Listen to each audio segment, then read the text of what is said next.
A fuel choice that even rivals can agree on? Now that's worth the hype. Cheaper, cleaner, and homegrown. Pump it up with unleaded 88.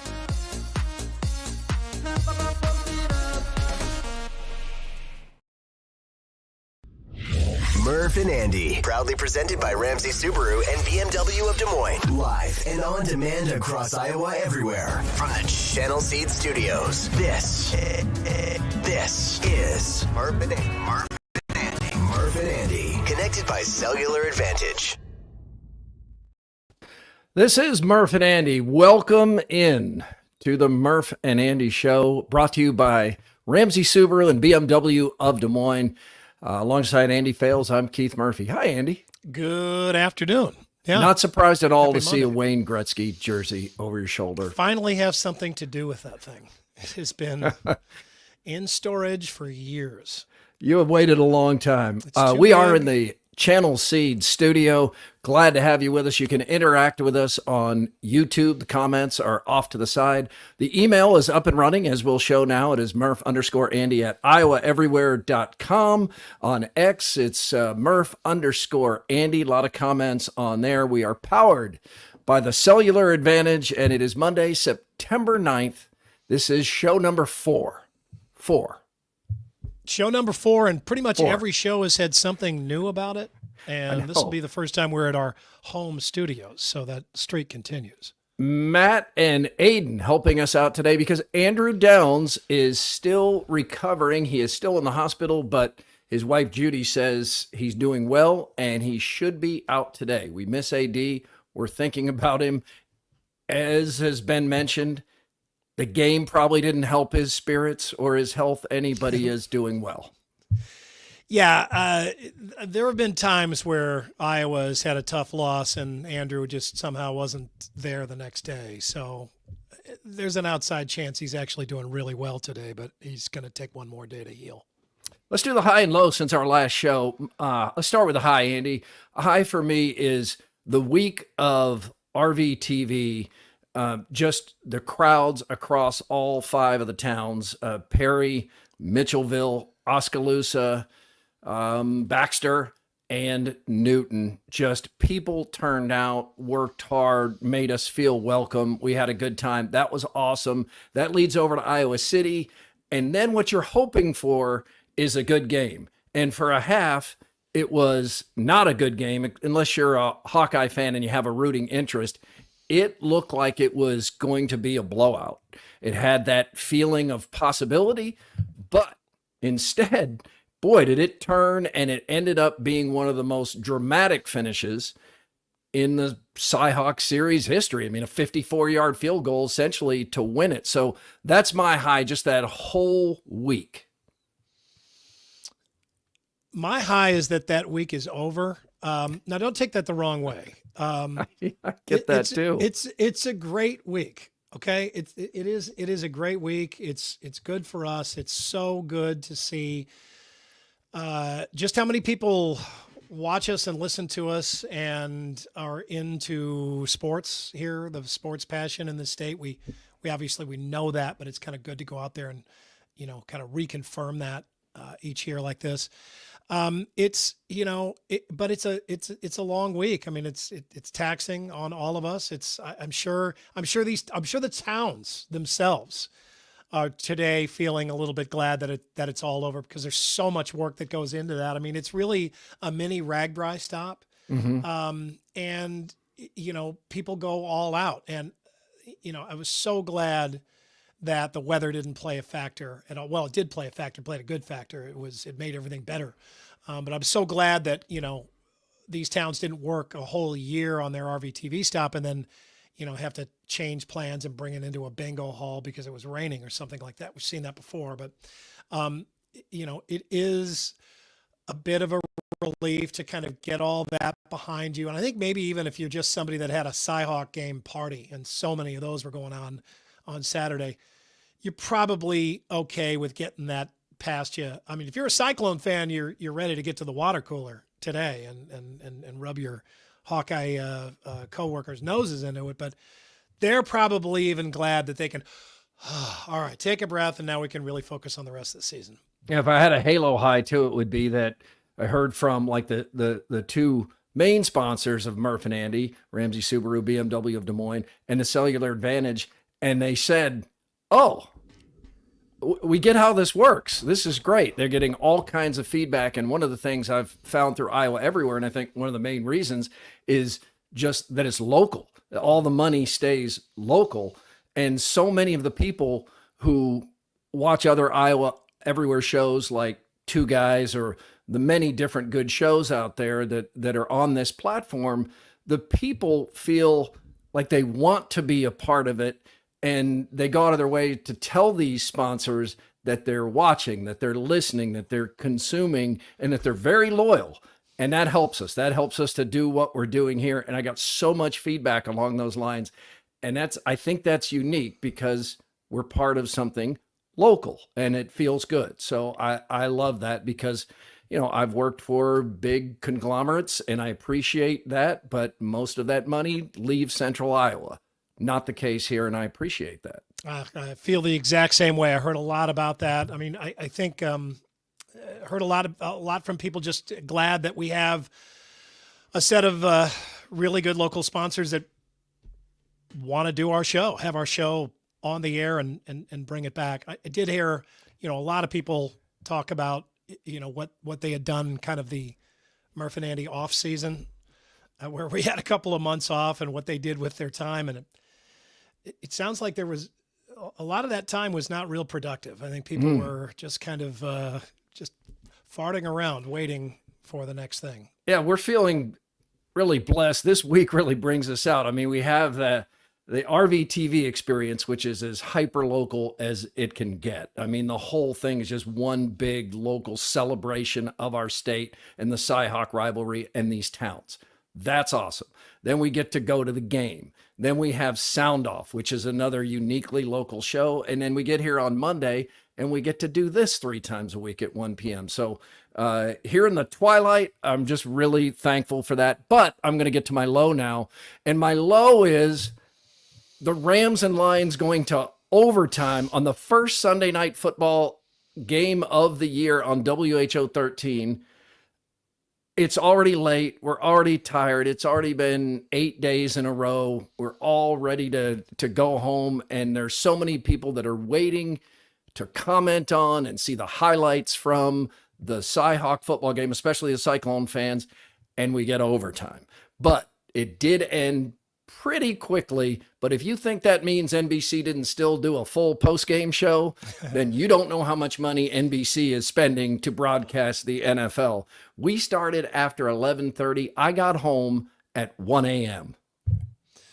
That's my low. It was a late night there, and you're just kind of waiting, and you just can feel overtime coming. Thankfully, it ended pretty quickly in overtime, but oh god, you come on, Lions, man, don't do this. So anyway, for a low for me, it kind of hits me every time this year at this time of the year we get past the Iowa State game, and it just hits me that you know what, summer's over. Fall is approaching. Some of the leaves are starting to turn a little bit. They're starting to fall. I have a big apple tree in my side yard, and it's loaded down. The apples are getting really, really red. And I just know we are almost done with the good weather, like it's petering out. Andy, I have something positive for you. It's like you got a really good meal, and you're down to like your last piece of like last bite, and you're like, oh man, it's almost over. I think it's the lighting here, but I know your wife, Kahala, has kind of always had a thing for men with graying hair. Yeah, you can really see it. It's coming in now. It's crazy. Gosh. Yeah, it doesn't look this I've never gray seen normally. It look like that in the 13 studio. I'm looking like Burmeister. Hey, as soon as this show's over, it's going to be look good like for Burmeister. You, I think. Yeah. If Kahala's watching, yeah, here we go. Let's get the buzz here on a Monday. She's doing chores in the background. It's Murph and Andy. The Buzz. Brought to you by Logier Heating and Cooling. Well, Iowa State edges Iowa 20-19 on a last-second big balls kick by freshman. I still have to look his name. I still have to look at his name to be sure. Kyle Konrardy. Konrardy. Here's how it sounded from the voice of the Cyclones, John Walters. A 54-yard field goal attempt for the redshirt freshman Kyle Konrardy with 9 seconds to go from the right hash.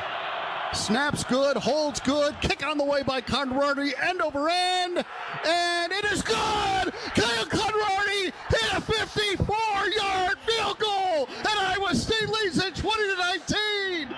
Oh my goodness! I always love it when J-Dub has to go full in on some guy's name that you could tell he really hasn't pronounced that name many times yet. It's somebody kind of new. It happens a lot, but he still has to just sell it because it's a huge play that the kid made. Right. That's happened to me before. And it's interesting you'd mention that because in the media room after the game, we're all sitting around and the media are interacting, trying to decide, is it Konrardy or is it Konrardy? Konrardy. Mm-hmm. Yeah. So I had said Konrardy in my voiceover, and Mark Freund said to me, no, it's Konrardy. And also Mark Woodley said, I think it's Konrardy. So we went to the pronunciation guide, and it's Konrardy. And then we listened to John Walters say it, and as he said it there. But even though he's the guy you go listen to, you can tell he's not that familiar with saying it. But this is a name that Cyclone fans are going to remember for a long time. And so is Gary Dolphin. Here's how it sounded from the voice of the Hawkeyes, Gary Dolphin, as Iowa State comes back to win it. Hardy has a strong leg, a redshirt freshman. He's missed one today and made one. This will be a 54-yard attempt from the 44-yard line, right hash mark. Here's the snap, the spot. The kick is on the way. It's certainly long enough, and it is good. Wow. Kyle Konrardy with a 54-yard field goal. 54-yard field goal by the redshirt freshman Kyle Konrardy has put Iowa State in front 20-19. That is great insight there. Just a peek into the booth, see Pat Anger and Gary Dolphin with just a professional call, as you would expect. But Dolph is right. Plenty of leg, Andy. That was good from 64. Yeah, and, I mean, I don't know. We should probably all just kind of describe the scene that we were in at the time. So you're up in the press box, right? No, I was on the field. Oh, you were on the field. Yeah, I'm sorry. You took some shots from the field. You went down to the field. Yeah, I was doing social media, which in that game just goes crazy. The videos you release. Oh, but no. here's how much the game turned. So I'm over the trophy. And I'm Did you start up in the press box and then move down, or you were on the field the whole time? Field the whole time. Ooh. That's a tough spot to watch the game from. Yeah, some especially of the angles in the aren't end great. zones. No, Yeah, so I get into position for the coming over to get the trophy, and we'll attempt to send that video out pretty quickly because people want to see it, not just from the CBS broadcast. So I look up, and above me, it's Hawkeye Elvis, one of the nicest guys you'll ever meet, and he's above me, and Iowa is just punting the ball back to Iowa State inside a minute to go. So I say to Hawkeye Elvis, if as expected, as it seems right now, the Hawkeyes win this, they come over. When they come to get the trophy, after they grab it and take it off, I'm going to pan up to you and you give me the full E. And he's like, oh yeah, buddy, I'm ready. I'll give you the Elvis. So he's all set for that. And then everything flips, and it's Iowa State coming over to get the trophy. And of course, there's no shot of Hawkeye Elvis. We don't need a dejected Hawkeye Elvis there, because they came and got the trophy. Now, the first thing I had to deal with is one of the Cyclones came up and he grabs the trophy and he's like, lift that ever up, just full volume. So you got to start the video a few seconds ahead of that, because the emotions, a lot of people don't understand how much profanity there is around football. I was back there in the Hawkeye. Those are people hallways. that haven't watched football before, I take it. Well, or just they don't realize the extent of how much. Maybe by now they've seen Hard Knocks or something like that. But I was back there in the Hawkeye locker rooms walking around, and the team huddle before the game. You don't even know that unless you're back there, how many different ways an F-bomb can be used. I mean, verb, linking verb, adjective. conjunctive verb, noun. It's really pretty impressive. But you can see the We'll get Sipker on Cyclones. here on Friday to give us a full example. Oh yeah, I heard a lot about that. Jeez, Sipker. That was so damn funny. My God, the look on your face, it looked like someone just walked over your grave. Johnny Ringo. I will have to warm up to the F-bombs. It may take a long time. I don't think I can do that. I just a live mic. Now, I'll break out some of the lower level cuss words at some point, though. You've been warned. All right, let's go back. And the Murph and Andy show it's been a raunchy show for a long time. Let's point that out. Oh, I don't think so. I feel I consider it more about? like educational programming. Yeah, no? there you go. That's all right. Keep saying that. Just a little bit of rewind on the game. I'm not going to go deep on this because it's been done so many times in so many different ways. So just a little bit of our experience here in the first half. 13-0 by the end of the half, but it felt to me that it should have been double that. Like it felt like Iowa wasn't just winning, but was absolutely dominating. Now, after the game, Cyclone fans were like offended that I had put some social media posts out there that Iowa dominated the first half. Well, Iowa did dominate the first half. Yeah, but those social media posts never do anything good. You don't get credit for those later on if you're right. Nope. And if you're wrong, everybody lines up to just crack on you. Oh, yeah, just absolutely crush you.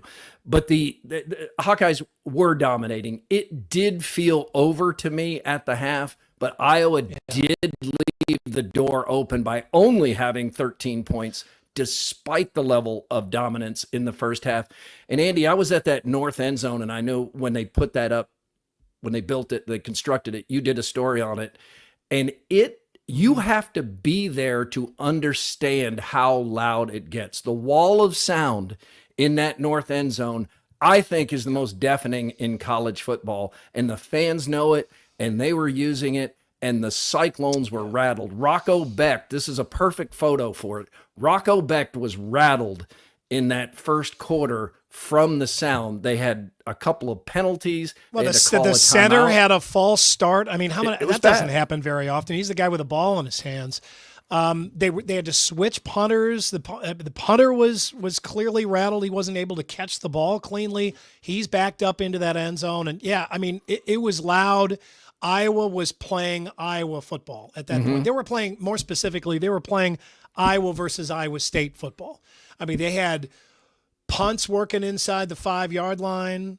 They had, just a really good, solid defense. They were the crowd was in the heads of the players, the offensive line. There were all sorts of things going wrong. It just really looked like that's all that Iowa needed. 13 points. That's enough to, get them into the scissor hold or the sleeper or whatever. And they were just going to be able to hang on in the second half because you didn't get any idea at that point that Iowa State had anything cooking. Now, I would kill to look in on that halftime, just kind of coaching session that was going on in the Cyclone locker room. Not talking about the inspirational speech from Campbell, but what were his coaches saying? What were they drawing up? What did they seen?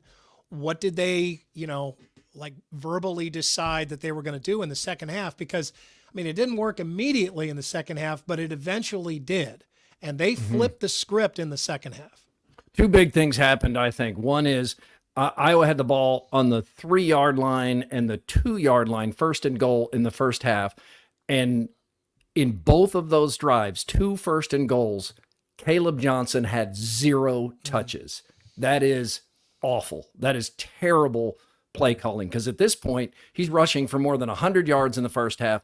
Iowa State can't stop him, and you have got to give him the football down there because you have an inaccurate quarterback who would later prove to be really inaccurate and scattershot. So they get 6 points out of 2 first and goals. So I think that's a big thing. Then you go to the second half, and Rocco Becht does adjust. He is no longer rattled, and he gets his confidence back, and he's not just the better quarterback on the field. He is clearly the better quarterback on the field, and this is a game driven most by whether you have an effective quarterback or not. Iowa State's quarterback is better than Iowa's quarterback. Any objective person would agree with that, and it's not close. So you have that. Then maybe the biggest moment, besides having the football back and having Cade McNamara throw that awful interception to Porter off his back foot going back, that's a turning point. But then Iowa eventually does score, thanks again to Caleb Johnson, 19-7. That's a pretty big lead for an Iowa Hawkeye football team. And despite the fact you had it first and goal from the 3 and first and goal from the 2 and couldn't get it in, you decide to go for 2. So do you throw to your All-America candidate tight end who's 6'6"? No, he had 0 catches in this game. Lachey had no catches. They don't come close to converting the 2-point conversion. And still, it's 19-7. So I don't think that's the worst thing that happened here, but it is kind of head-scratching. And then John Haycock, to your point about halftime, the defensive coordinator at Iowa State, he takes away those Caleb Johnson runs to an extent. He was still good. He ended up with, I think, 187 yards. He needs to be the back is carrying the ball. He did have a good run in the second half, but they contained him more than they did in the first half. And what they did, because remember, Iowa State has like volunteers from the stands playing linebacker, and Iowa didn't take enough advantage of this. And Haycock limits those outside runs and dares Cade McNamara. They're like, okay, Iowa, you're going to have to beat us with the pass. And he can't do it. He's not accurate. He can beat an FCS team, but he's still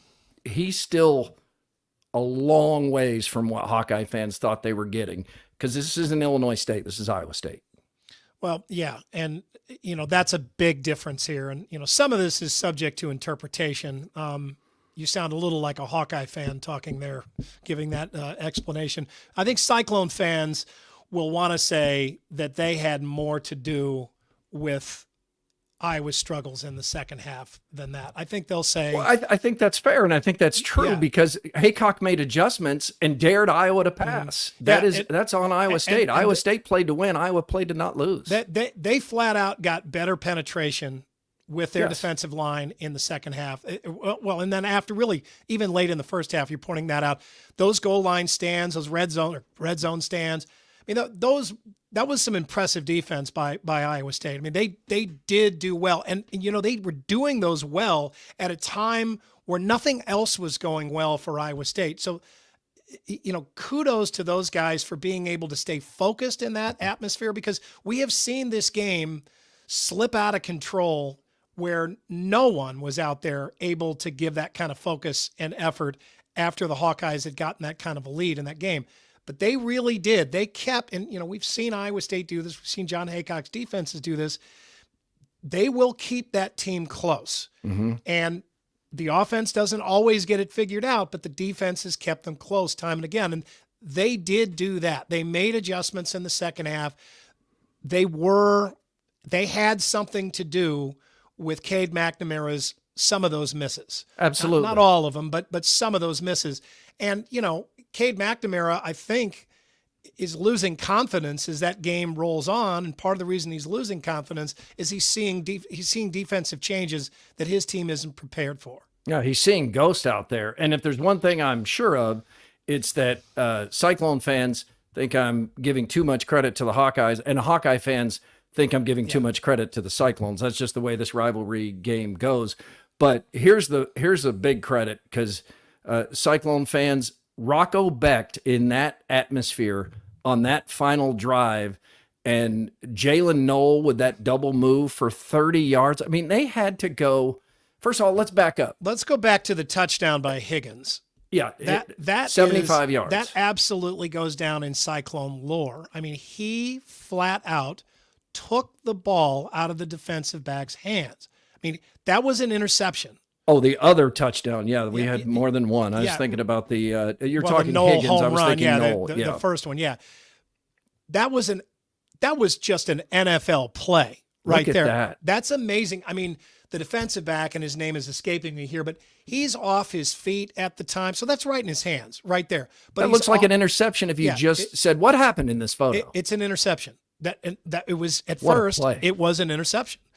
But he's off his feet. He doesn't have the leverage that Higgins does at that point. So he's able to plant his feet and rip the ball away from him. And that's just, with his feet in bounds, that's just an incredibly balls out play. He mossed him.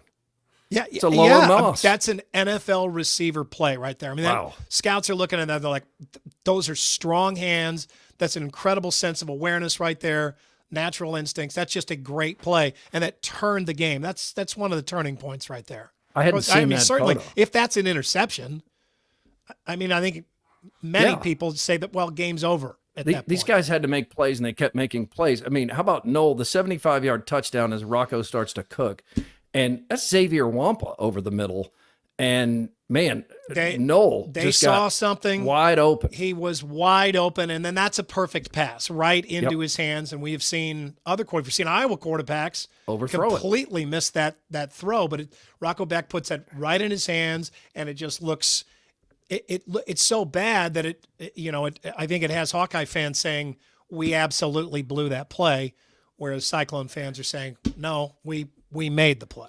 Here's where the playing to win, which Iowa State did in the second half, and Iowa for the whole game played to not lose. You go to the second half, and Matt Campbell with under 3 minutes to go, punts the ball back to Iowa because he's confident that Iowa and Kirk Ferentz will be so conservative that Iowa State will get the ball back and have a chance. Not only is he right, 3 downs and right back, but Iowa doesn't call a timeout, gives Iowa State another 5 yards on delay of game penalty. Mm-hmm. So they do get the ball back, and one of the first plays, I think, goes for like 2 yards, but then that double move by Noel and that strike in Kinnick Stadium under those conditions, that is a big-time throw by Rocco Becht. And then Konrardy, what can you say about a freshman from Dubuque who had missed one field goal, made another, goes out there with that noise, and I was down the field. It was the other end zone he was kicking into, but it was so loud down there, and he kicks it down the middle with an extra 10 yards on it. After he had already missed a field goal in the first half, he had kissed it off the left upright, and, tale of two halves there, because I'm watching the game at a party. And, you're partying. You probably Well, I mean, I went to he had my friends Dylan and Susan had TVs in the front yard and in the backyard. And the bathroom. I saw all the people like signing up for the front yard. I went to the back. So I was like, I'm gonna get the best seat. I got to watch this game really closely. I really wanted to watch it really closely. And by the end of the game, everybody was in the backyard. But we're watching closely in the first half. Cyclone fans around me. There's probably, 15, 20 Cyclone fans there. And they're saying when he lines up for that kick in the first half, they're like, oh, he's got this. And I turned around and I was like, what? What? Have you not watched Iowa State football before? There's no gimme 3. No. There ain't no gimme 3 in Iowa State football. All right, not even now. There's not gimme 3. You hold your breath and hope for the best. And he missed it. So after that point, it's just this. We've seen this before, right? I mean, Iowa State is doing Iowa State things. Iowa is doing Iowa things. But then, even when he lines up for the 46-yarder in the second half, I'm questioning that call. I'm thinking they've got to push the ball farther downfield, make it an easier field goal. I'm like, this guy just missed. What did he miss from 41? Is that right in the first half, Van Wicks? 41, 42 yards. Yeah. So he tries a longer one. Matt Campbell has some confidence in his guys that is really admirable. Mm-hmm. And I don't think that, I think when it works out, it really looks like he is a football coach and the rest of us are just fans. Yeah. So, he calls for that field goal, drills that one, and we're like, wow, okay, he makes that second field goal. But even then, the Iowa State fans are still all gun shy from that first kick in the first half. So they're not counting on anything at that point. But he lines up for that game winner. And I don't know. I think that had been the third or maybe the fourth time that game I was just like, okay, sorry, guys, the game is over. And I feel bad for being so pessimistic about it, but I just didn't see him hitting a 54-yard field goal at Kinnick Stadium to win it. Now, we have seen the Cyclones win on field goals at Kinnick Stadium. Now, what was the Paul Rhodes era? Is that the last time that happened? Yeah, one of the times Kirk Ferentz iced a Cyclone kicker, and he missed it. And then after the timeout, he made it. And I think that it's Cole Netton, I believe. And I think that was in Ferentz's head because he did not ice Konrardy, which I appreciate because that always, I hate when the game drags down. Yeah. But let's hear some post game now, courtesy of Mark Freund and John Sears of WHO 13. We'll start with the Cyclones. I believe you'll hear from Konrardy. Here's a soft-spoken guy. He looks about 18 years old. Maybe he is 18 years old. The young guy, and he is the game hero for Iowa State. The same thing in my mind. I just got to go out there and perform, really. I just see a lot of face masks in my face. That's it, really. A little bit, yeah. I'm a little chill now. I mean, once we get on that bus ride, it might be a little more fun. I told him right before he walked out there, I was like, this is just like practice because he hits those all the time in practice, and he has no doubt. So I just tried to clear his mind, make it seem like it was practice, and he got the job done for us. It says we'll never quit. This whole off season, we've went through so many hard workouts with each other and put in the work to be in that position and to believe in each other that we can come back and win games like that. We felt like we were the better team, and we just had to get the momentum going. Whenever we would get down in this game, we knew, and we knew in our hearts that we would be able to come back. None of us got down on ourselves, and I think that's a big growth from what we've had in the past since I've been here. Nothing ever just goes straight to success. You're going to have failures. You're going to have blips. But the great teams, man, the special ones, they can make those down moments blips and get right back on the road to success. And for our kids to be able to show that in this environment against this football team, it's really impressive this early in the season. And boy, you could feel the energy coming from Matt Campbell. He was giddy there. He got out of coach speak in that post game. Yeah, no kidding. First of all, I mean, kicking has come a long way. The whole kicking game. You look at the NFL, but all the way down into high school. I mean, kickers are just way better these days than they've ever been before. So maybe we should all, feel a little bit better about counting on guys or, assuming they're going to make some field goals. But then again, I mean, it has not been that long since Iowa State's kicking problems were so bad that they literally did not attempt field goals. You remember that? I mean, that was in the Matt Campbell era where they had times where they had no reliable kicker to the point special teams been a problem. It was in a much 20-yard of field era. goal or something, and they didn't kick. But to have a guy, I mean, and for the longest time, I mean, Iowa has had a weapon at kicker, who could hit a 54-yarder, who could win you a game. I mean, just hitting a bunch of long kicks and you can win a game. I mean, that is a table turn or a table turner. I mean, right there. I mean, it's a game changer. And for Iowa State to have that, and look, there's a long season ahead.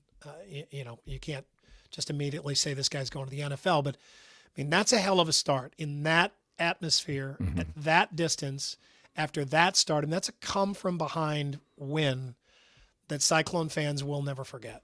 By the way, Iowa has another punter from down under who looks really good. He looks like Torrey Taylor out there. Here's the Iowa post game, and anyone who doesn't think both of these teams badly want to win this game has not been in the locker room after a loss. That was as dejected as you're going to see the Hawkeyes. They're really down about this, probably in no small part to the way they lost this game. They had a 13-point lead and couldn't hold it. This from John Sears at WHO 13. It hurts. As an offense, we were still a little frustrated because we knew we missed some opportunities out there. But, ultimately, we weren't able to overcome, some of our setbacks, and, this hurts a lot. We got to finish games. We got to continue to execute. That's not us defensively. We're better than that. I mean, there's not a lot you can't say. You can't make anybody feel any better. And when you work hard, and everybody's got a lot invested in this game. It's a big game for everybody in the state. Certainly no bigger for anybody than the players on both sides and the coaches. So after a loss like this, it's tough. It was tough. I feel like I made a lot of mistakes, more than I feel like I usually do, and anyone can vouch for when you in that position. It's just like you feel like you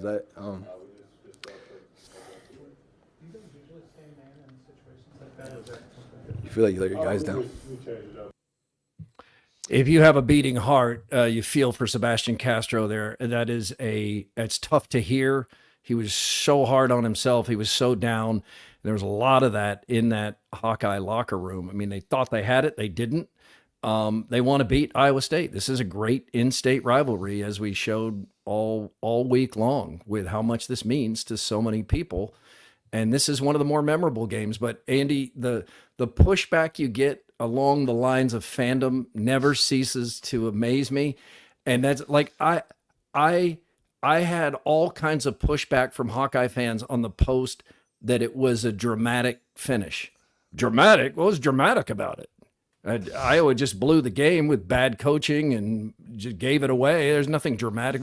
A 54-yard field goal in front of 70,000 people to win it, that is the definition of dramatic ending. But it is, we know this. The team that wins loves it, feels it, celebrates it. The team that loses, the fans I'm talking about, tries to somewhat minimize it. Well, it's not a conference game anyway. But in the case of Iowa here, this is a loss that really stings for many different reasons. Among them, fans thought this was a college football playoff contender. And now not only do you drop out of the top 25 and Iowa State goes in at number 21, but you may have to win the Big Ten Conference to get into the college football playoff now, and that would mean probably beating Ohio State twice. Well, yeah, I think both of these fan bases need to take one game at a time, and I think their coaches would tell them that. But yeah, I mean, look, I think the good thing is, you and I said this on Friday, and I think we should say it again today. I feel with both of these fan bases, they are better poised in this day and age to be able to move on from this game and understand that they have bigger games to come. They both do have bigger games to come. Mm-hmm. And, you know, you can take this for what it is. It is a rivalry game. It is, and thank God we still have this. And by the way, that was a great rivalry weekend that we had across the country in college football. It was a weekend. It was an example weekend of how much fun we can have in the second real week of the college football season when teams step up and schedule interesting non-conference opponents. I mean, there are all sorts of fan bases today talking about interesting games that their teams played in on Saturday. Sounds like you're not all fired up for Troy this weekend. Yeah, what a bummer. That Iowa-Troy rivalry? Yes. I mean, but, you know, really, Iowa State, they showed themselves, they proved something to themselves in this game because, you know, Iowa for them has been a thorn in their side. They have been a psychological bully to the Cyclones.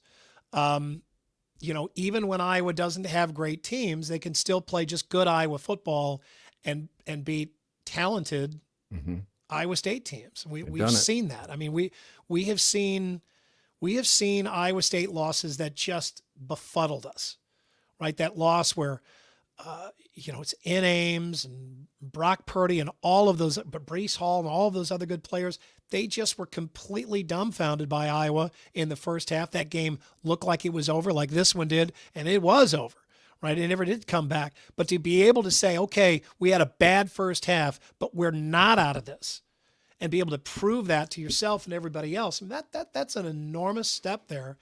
And I hope they get a lot of mileage out of that. Now, if you're Iowa, I'm not ready to just, you know, fold up the tent after this. I'm not even ready to fold up the tent on Cade McNamara yet.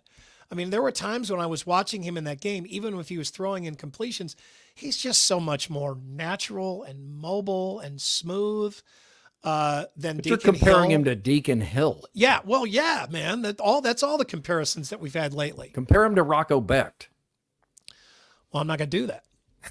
It's a big gap. But you know what I mean. I mean, he is a natural quarterback. He's not got his timing down yet. His accuracy is still a question mark, and there are Iowa fans that are already calling for his backup. There's no doubt about that, and I understand that. But he still does look like he deserves a chance to keep working on things. And God knows they've spent a bunch of money on him. They've invested a lot of time on him. And they probably need to give him more time to get this to work out because it doesn't look good at this point. I heard his tunnel talk. He's a good leader.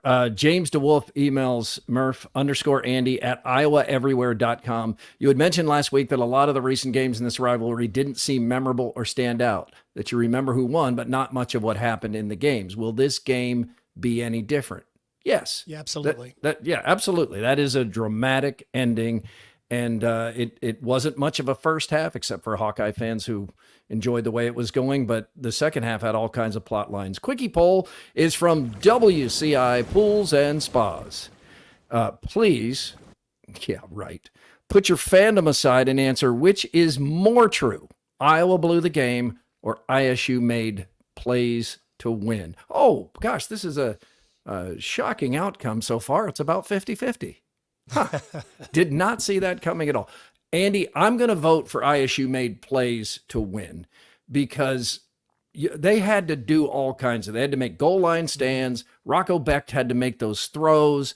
Matt Campbell had to count on his defense to make Iowa go 3 and out. Remember, Iowa picks up 1 first down there at the end. The game's over. Mm-hmm. All of it played out. I think Iowa State played to win and earned that win by going all the way to the end with a plan to win instead of a plan to not lose. I agree completely. They made plays. Now, not all of them were amazing plays. Some of them were just good football plays. Some of them were in the first half. This was not all about a second half meltdown. This was about a minimize the damage first half too. Iowa State kept themselves from falling completely out of that game with some plays that they made in the first half too.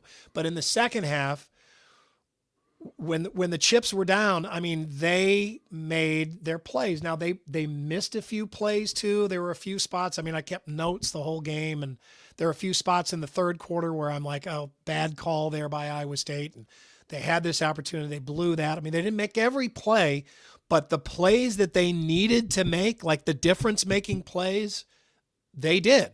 And the proof is they won. Shout out to Shane Darby. He's watching in the UK. He's having a beer, watching the sun go down, and enjoying the company. We're trying to take this international. So Shane, thank you. We are. Please we're trying to work in some of these comments. Can I just pop up this comment from? I have no idea. I'm learning as I go. Try it right now. There it is. Did you do that? I did. Yeah, this is a thank you to Cellular Advantage for connecting us with our thank you, Cellular listeners Advantage. And viewers here. Civ Base, I think this is a good comment. I love Rhodes. They're talking about Paul Rhodes. I think they spelled that right, but I think they're talking about Paul. Yeah, he tweeted after the game. Congratulations. That was cool. But he always played risky football. It feels much more impressive to see Iowa State win with a more traditional conservative strategy. Kudos to Campbell. Campbell and Ferentz are more alike than they are different. We've said that many times. I agree with that. Yeah, I mean, there were some Paul Rhodes wins that felt gimmicky, or they really did feel like it was the other team melting down that really led to a couple of those big wins that they had, not necessarily against Iowa, but the Texas wins and Nebraska and stuff like that. Some of the big wins didn't age well. No, because they weren't able to replicate those, right? I mean, and some of the teams weren't as good as thought at the time of the win. But do you feel like going forward this season that Iowa State can replicate those big plays?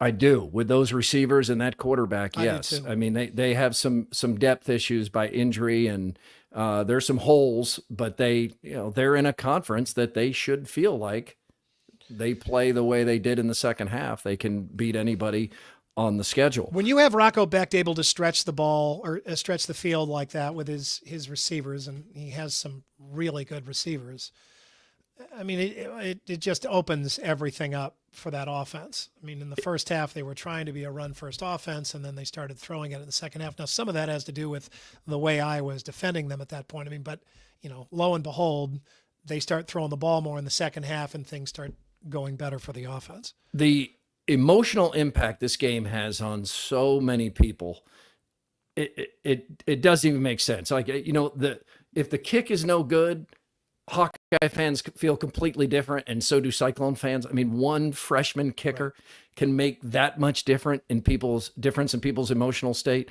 I was with Jenny at our hotel, after the 10 o'clock news aired, and we were sitting in the lobby of the Hyatt downtown, and just Hawkeye fan after Hawkeye fan just coming in,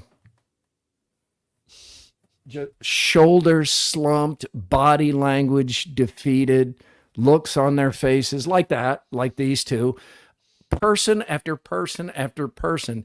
And Cyclone fans would come into the lobby and they're basically moonwalking.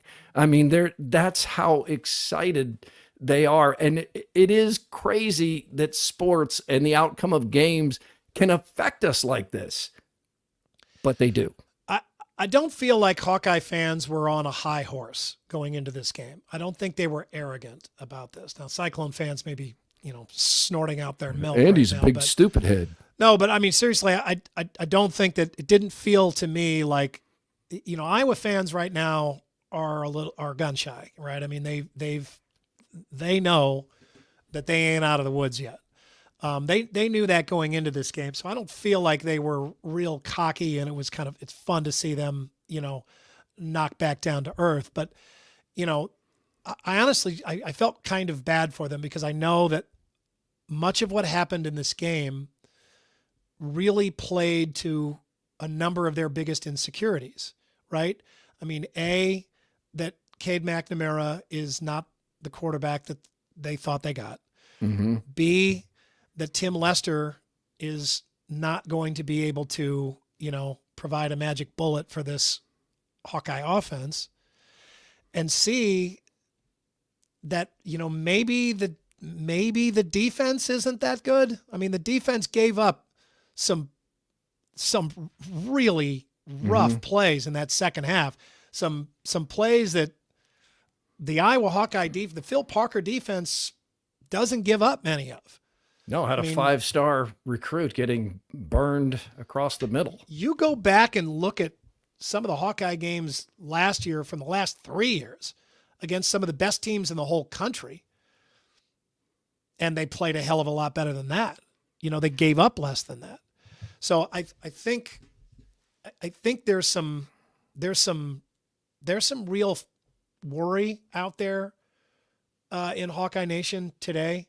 Mm-hmm. It's not something that they can't get back with a good win early in the Big Ten season. But winning heals they everything. saw some things in that game though that led them to believe that some of their fears are founded. Absolutely. Yeah. And this is probably as inside a football game as we'll go on Murph and Andy, but this is a game that we saw it all week on RVTV. People pick a side, they put their gear on, they root most of it. And this is one of the things we love about RVTV is all in good fun. And we're reminded that life is not social media, that most people are reasonable about this rivalry. But Andy, you sent me a text I haven't had a chance to bring up to you. They were playing soccer games, like youth soccer games in Iowa during the Cyhawk football game. That's true? So there will be a bunch of people that start nodding their heads immediately, and maybe they think that we're totally naive, but oh my God, there were games going on all over the metro, soccer games right during the game. Absolutely. During the game, starting at 1:30. Game lasts an hour and a half, starting probably at 2:30. And, some of our good friends that were going to be over at this party with us, they were like, they're bringing all this food. They got it all ready. They got their plan all set. And they're like, whoa, wait a minute. I was assuming by 1:30, they meant 1:30 tomorrow, but no, Henry's game is at 1:30 today. Worse than a wedding, you think? We'll be there after. Well, I mean, I think it's kind of got to be, right? Because it's sports. Now, I understand that you need to look, you got to take advantage. You only have so many Saturdays. But I mean, really, there will be excuses, but come on. But, as soon as they said that, a number of our other friends piped up and they're like, oh, yeah, absolutely. They do that.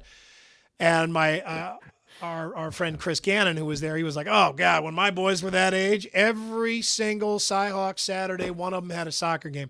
Soccer is kind of one of those off in its own world sports. Like this is why so many people quit the sport at a young age. But I think some of it has to do with the fact that they just have to take advantage of every Saturday during the fall season. But I don't know. I mean, play them early in the morning and then get them out of the way and, make it like a 1 o'clock cutoff. Yeah. But you can hear like soccer fans be like, what? We're not taking a backseat to football. We don't even know if football exists. We're the original football. We're football. We're football. You're not football. You're fake football. Yes, but we were like, oh, what? And they got there so late. Did anybody have a combo wedding soccer game? Like both are going on at the same time out on the pitch? You always hear about the weddings, right? Oh, man. What about the soccer games? And the games? poor bastards that end up like that's their wedding day and they can't do anything about it. Right. You look at them and you're like, buddy, it's all downhill from here. Let's lighten it up now, Andy, with a salute to our good friend, Bill Brasky. Do any of you know a salesman by the name of Bill Brasky? I know Bill Brasky, best damn salesman in the business. Bill Brasky was best man at my wedding. And by best man, I mean he got drunk, took a dump on the wedding cake, and made love to my wife in a water fountain. To Bill Brasky! Brasky! Brasky's testicles have an IQ of 91. He was divorced 9 times. 15 if you count the other 6 women he married. His wristwatch is set to hell time. I sneak into hospitals and kiss coma patients. To Bill Brasky! Just a random inappropriate comment from Will Ferrell there kind of makes that. All right, it is time for Throwdowns on Murph and Andy. Throwdowns. It's Throwdowns, backed by Heartland Tire and Auto. Thank you, Heartland Tire and Auto. Good to see you, Matt. I see you're ready for Monday Night Football. Oh, I'm ready as ever, guys. Brock Purdy, let's go. Coincidence, the Super Bowl III T-shirt I'm wearing today. Not trying to be aggressive or in your face. You're more of a fan than I'll ever be. Can we see the bottom part of that? I can't see the full shirt. Yep. Oh, there you go. Oh, nice. Okay. Interesting. 68 season. Yeah. But I feel like the T-shirt should say 1969 Super Bowl since that was when it was played. What do you think, Andy? 68 season, but the Jets won the Super Bowl in 69, changed the NFL forever. Well, but you call them the 85 Bears, right? You don't say the 86 Bears. That's a good point. I knew you'd have a quick response. All right, Matt, let's throw it down. All right, guys, let's throw it down. Iowa's path to the college football playoff got a little tougher with the loss to Iowa State, but Vegas still has Iowa plus 600 to make it, while Iowa State is plus 900. Who do you think has a more realistic chance at this point? Iowa State. I think Iowa has to win the Big Ten. Iowa State has to win the Big 12. Mm-hmm. And look at the two conferences, and which do you think of the two teams you saw Saturday has a better chance of winning its respective conference? I think it's Iowa State. But it's a long season. I'm not saying Iowa State's going to win the Big 12. I don't think that. I'm not predicting it, but I think they have the same shot as 4 or 5 other teams. I just feel like we've seen Iowa teams shaped exactly like this, or maybe this team's even a little better than some of the teams in the past that have racked up 10 wins and been in the conversation. The expanded playoff this year changes everything, and we've all got to get our minds around that still. But I don't know. Probably Iowa State. It's just hard for Iowa to rack up quality wins because on the schedule, look who's left. I mean, there's Ohio State. Mm-hmm. Nebraska looks like Matt Rule finally has that up and running. Well, they look better than Dion. Yeah. One team has a coach, the other has a celebrity, and it kind of is starting to show itself. I think it's Iowa State, but it's a long season, as you pointed out last night on What's Bugging Andy. Great. All right, guys. Cade McNamara started 7 of 8 passing on Saturday. Looked pretty good to start, but went 6 of 21 to finish the game with 2 interceptions. Iowa plays another tune-up game against a bad 0-2 Troy team this Saturday. Do you want to see Brendan Sullivan take some significant snaps this week? Do I want to? Yes. Yes, I would really like to see him do that. Do I think he will? No, I don't. I mean, and you can argue significant snaps. No. Okay. That's what I'm talking about. I think that, the problem is you can make a logical argument that that Cade McNamara needs to play as much as possible, that he needs to get the significant snaps. He needs to work on his game. He's the starting quarterback. This is a tune-up game. That's why you scheduled it, and he's the one you got to tune up first. How much breath have we wasted calling for the backup quarterback in the Kirk Ferentz era? I'm surprised I'm still alive. I mean, seriously, we could blow up a hot air balloon with that wasted breath. But I mean, look, I don't know. I mean, it makes all the sense in the world to play McNamara in the first half, get a comfortable lead, and then bring in Sullivan and let him have the whole second half. Makes all the sense in the world. Doesn't But if mean he we're looks going to see too good, you have a problem. Doesn't mean we're going to see it. All right, guys. Hey, who has better hair, Andy? McNamara or Becht? I thought you were going to say me or Andy. Ooh, I'd say Andy. Matt, McNamara's hair. McNamara does. He's got. No, I'm going back on the hair. No, You going McNamara? Yeah, McNamara. No, yeah. No, I'm going Becht with Look, man, with the I got curls. I got wavy hair. I'm telling you, you don't want to mess with that stuff. It's hard. It's a hard life. But McNamara's like pre-Gary Dolphin hair. No, McNamara's hair is like my friend David has hair like this. It can be completely messed up and still look cool. Right? It's nice and straight and thick, and he'll take his football helmet off and he'll look like Hugh Grant. Back when Hugh Grant was not 65 years old. I would ask our listeners, our viewers, who has better hair, but I can already tell you it'll end up 50-50. Do we need a flash cookie poll for that? We don't, because I can tell you the results right now. Curly hair is tough, guys. It's tough. I wish I knew. All right, Heartland Tire and Auto presents Throwdowns again. Thank you, Heartland Tire and Auto. Last one here, guys. I had a slider burger, 2 slider burgers actually for lunch. Do you guys prefer for your tailgates to have sliders or those little smokies? Sliders, you just mean a little hamburger. Like small hamburger. A small cheeseburger. Then little smokies? Yeah. I like the sliders for sure. I like the sliders too. Easily. Yeah. The little smokies. There's too many dick jokes about those. I mean, and also there's just so many of them. It's such a giant pot of little wieners. Little guys. I could eat like 10 to 20 little smokies. It's addictive. When you take the time and turn them into the tiny little pigs in a blanket, those are good. Dip them in mustard. Then we got a competition there. But if they're just the little naked raw dogs, I'll take the slider 7 days a week. Naked raw dogs. All right, thank you. That's Throwdowns. Thank you, Matt. Nice job. The official beer of Murph and Andy is Confluence. And Andy, I had quite a few of those on Saturday. I haven't had one yet, but when I'm done today, I have a day off. It's been a long run. I think I'm going to crack open my remaining. I have one downtown Throwdown left. Do you think it's still okay to drink that?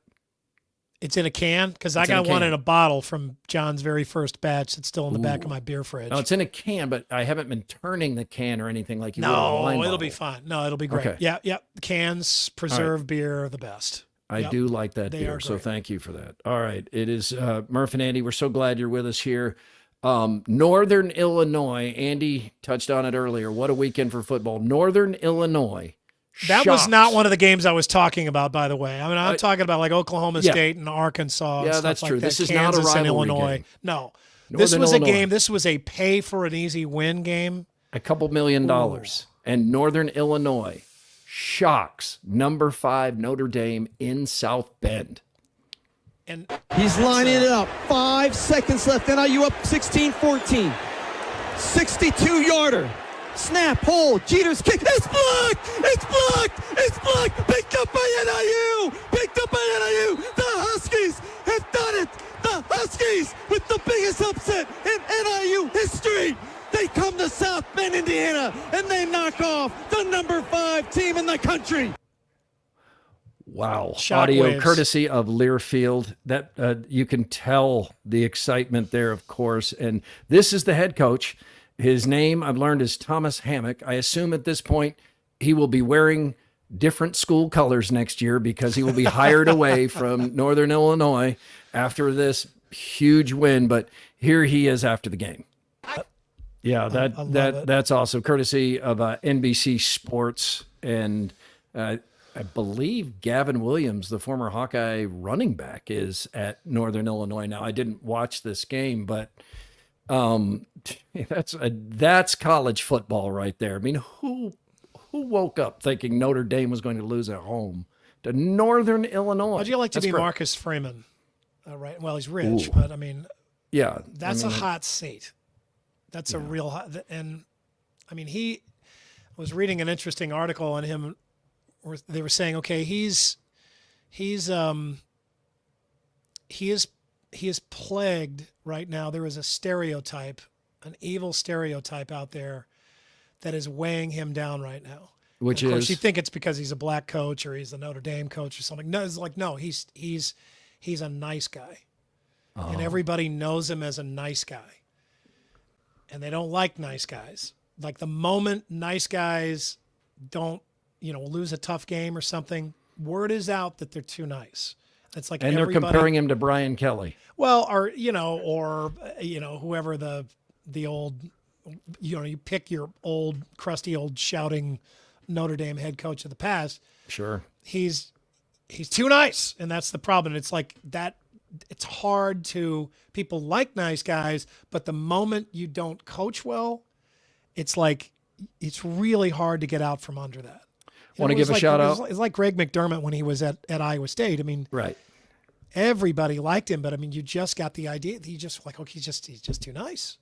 Want to shout out your alma mater, Drake, upset Eastern Washington, non-scholarship Drake. Speaking of upsets, goes to Eastern Washington and that awful eye-bleeding red field that they should set fire to, but you wouldn't notice the fire because of the red field. But Drake wins in overtime over Eastern Washington. Again, no scholarships against a scholarship team. What a win for Drake. Happy for those guys. I know, and I know you know, Andy, it's tough to get much traction here with attention in this state when it comes to college football season. Happy for Drake. I'm so happy for them.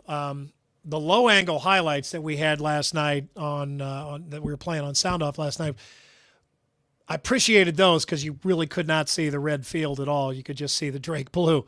But that's a fantastic win. We know what the situation is at Drake. These are a bunch of guys who are in college to be college students, but they love football so much that love of the game. Without a scholarship, they are still spending just as much time as the Division I college football players are working on their game and practice, their diet and all that kind of stuff. And they are just out there for the love of the game.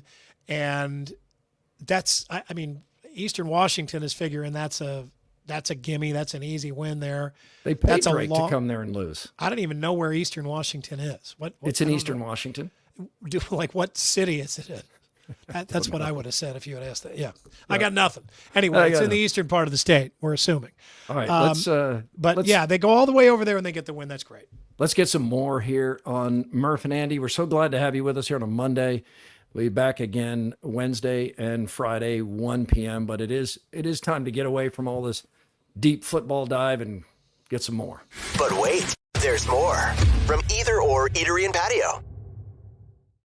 Either Or Eatery and Patio, the only place on earth where you'll find a fried bologna sandwich and caviar on the same menu. I like the fried bologna sandwich. It's not what you're picturing with the white bread and Oscar Mayer. They make their own bologna there. Yes, they make their own bologna. It's basically served on garlic cheese bread, which that always works. In the meantime, West Des Moines Chick-fil-A is going to be closed for remodeling and expansion. It is owned by my neighbor David Grimm. I need to pass him this suggestion. The one on University there, the one I'm talking about there in West Des Moines. Mm-hmm. I'm going to pass him this suggestion because I think it's genius. David, just take your pick between the Von Mauer building and the Yonkers building at the Valley West Mall and make that the new Chick-fil-A because they will fill it. Okay, they could get a building that big and just make it a gigantic Chick-fil-A and there would still be a line of cars around the building. Yeah, and there's somehow they moved like 185 cars through the drive-through line in 6 minutes. They have like 6 people working the drive-through at once. I was at Arby's coming back from Iowa City yesterday. There were 3 lines in car, three cars in line. I think we were at the drive-in for like an hour. Oh man, it did not work. It was not efficient.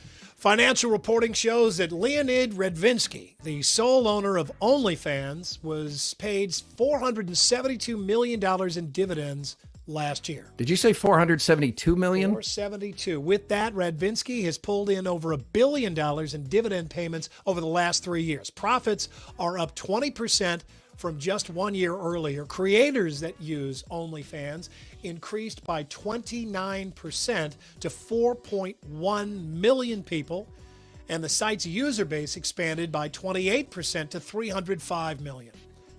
I mean, who'd have thunk that finding a way to monetize more hot naked people and weird sexual fetishes would be a good idea? You could hoodoo it.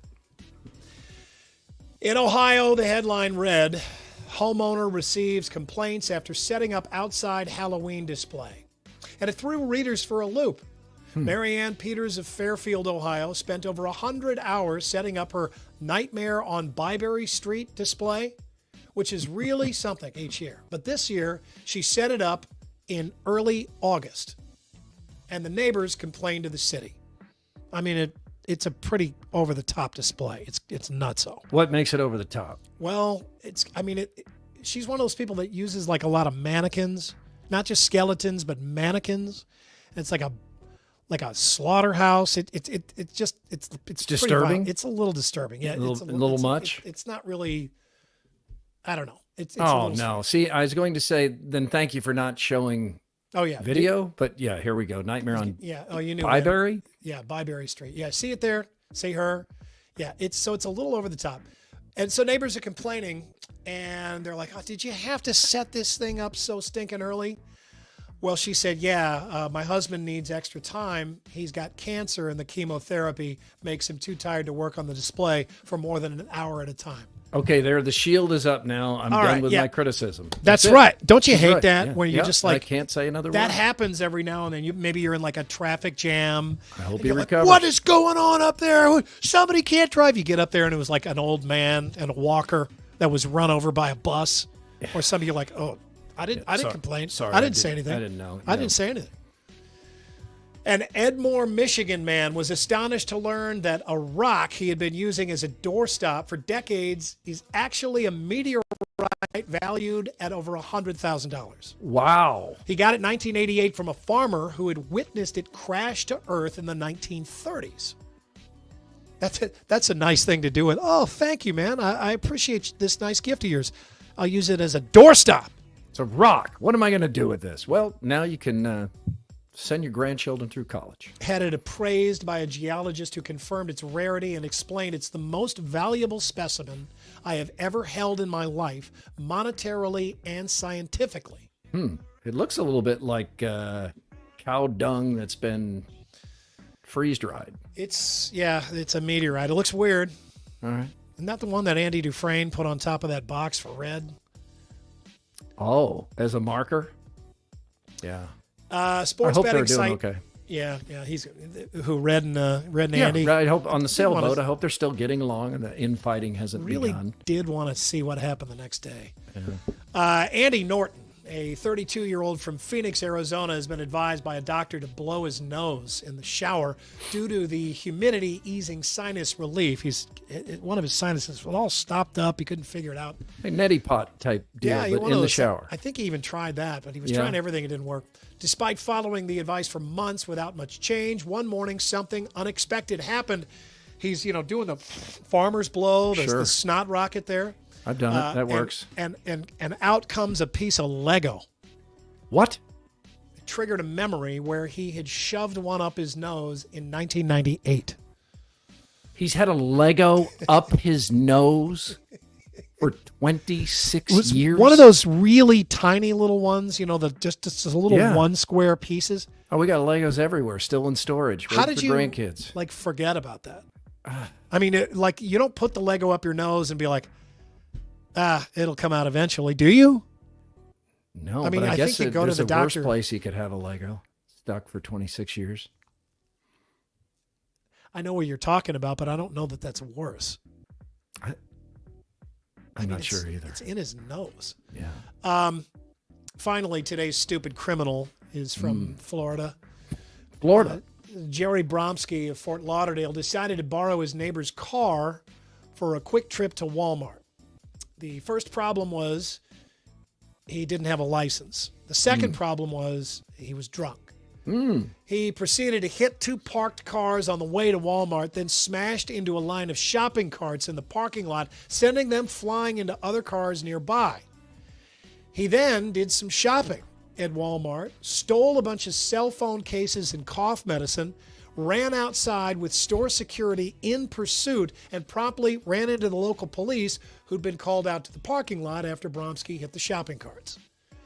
Police arrested him, but they could not give him a breathalyzer on the scene because Bromsky almost immediately passed out of the back seat of the cop car. In the end, he was hit with a long list of charges, beginning with the theft of the car and ending with resisting arrest. And then a lot of stuff in between that. That's your more, everybody. Our sponsor shout out of the day is Fairway Meat and Grocery. Fairway was with us on RVTV, gave away a lot of steaks to viewers and listeners, and just treated us really well. As always, loaded up the RV with steaks and potato salad. But by the way, Andy, I powered up the podcast too all week. Yeah, powered it up. That was Chris's. I feel like I ate 50 pounds of meat last week. Did you? Yeah, and I don't want to get into detail, but I am not backed up any longer. I had so many cookies and donuts. I mean, I really try not to eat much of that stuff, but it was everywhere we turned, and it was fresh baked and just really great local bakeries and like all of those towns. Those are the best. You can't say no to that. Yeah, no, the town squares are full of local. Love it. It is time for the Andrew Downs audio drop of the day. AD's not here. He is recovering in the hospital, but we're hoping he's back Wednesday. His wife, Judy, says that he's doing well. And the AD Squared is brought to us by Game Day Men's Health, where Andrew has committed to visit as frequently as possible once he gets his health back on track, and he's almost there. Yeah, guys, locations in Ankeny, West Des Moines, North Liberty. Before we say goodbye completely to the Cyhawk week, Brock Purdy, there was a video of his wife took of him watching the last play of the game, and here's how it sounded.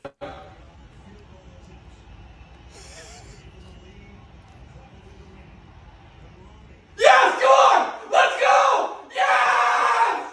Yes! Let's go! So Brock Purdy obviously never beat Iowa, but man, you could tell what it would have been like if he would have done it. and you know what I love about it is that's when you really care. When you stand right in front of the television, that's when you're emotionally invested. For some people, it's because they were gambling, but you're just right up there on it, even though you got these great leather recliners and chairs to sit in, a couch. But no, you got to be right up there because you can't take it. That's really cool. Did anybody else watch that kick and they found themselves like falling forward toward the TV as the ball was going toward the uprights? I absolutely did. I was sitting, I was very close to the TV, but I stood up and just got closer and closer, where I think it finally crossed the crossbar and my face was an inch away from the actual screen. But I just kept thinking that ball's going to curve one way or the other, but it hooked at first and then straightened itself out and just went straight through. That was a hell of a kick. I was producing I was producing Instant Iowa for John Miller and Hassel, so I had to go down to my basement studio and I was watching the end of the game on my phone. So shout out to them for that show. That was a really good show that they had after the game. I love that it's there instantly too. Yeah. I didn't hear it until later because I was of course busy after the game, but I went back and listened to it later and just love how instantaneous it is. I mean, they're starting the show. They've just watched the end of the game. I mean, literally at that time. It is really good. And Hassel's got his 8-year-old Hawkeye blood pumping, and you can tell that he's just he's about to either cry or just start screaming a stream of expletives. I mean, he's emotionally into that game at that point, but And John Miller's like the calming presence. Yeah. And John Miller does analytics just better than does. anybody. I mean, that was a really good show. I was really impressed. And Hassel is one of the few people I know who picked Iowa State. Yeah, so he did. got the pick right. I mean, he's the only. Iowa. He's really the only one that. I mean, I didn't ask everybody, but he's the only one that I heard pipe right up and think Iowa State was going to win that game. And he had a good reason for it. He was just like, they've got to. Iowa is not going to face a team with a better quarterback and receivers than this, and they don't do well against combinations like that. Ended up being the difference. The email address is murph_andy@iowaeverywhere.com. Julie writes, howdy guys, happy you're joining the ranks of U2. Watched U2 while living in Iowa. Missed your Sunday night show after I moved to Colorado. Have been enjoying Two Guys Named Chris, now known Two Guys, immensely, and look forward to your transition to this forum, Ankeny Julie. So that's nice. Glad you're watching all the way in Colorado. Although you've been topped today by Shane in the UK, who's already a few beers in as the sun goes down. Again, the way you can help us, we hope you will, you can leave a review on Apple Podcasts or Spotify or wherever you get your podcasts. That does help us and our sponsors with the way it influences the algorithm and helps make these shows reach more people. And we appreciate that. And we appreciate all the sponsors, and, tell them why you're using their products or visiting them. And that helps us too. And we know how loyal everyone is, and we do appreciate it. So please like and subscribe, invite friends to join the party, not this show, but the other ones at Iowa Everywhere. Love that it's hyper local. So, all right, we hope you'll join us Wednesday for an all new live Murph and Andy.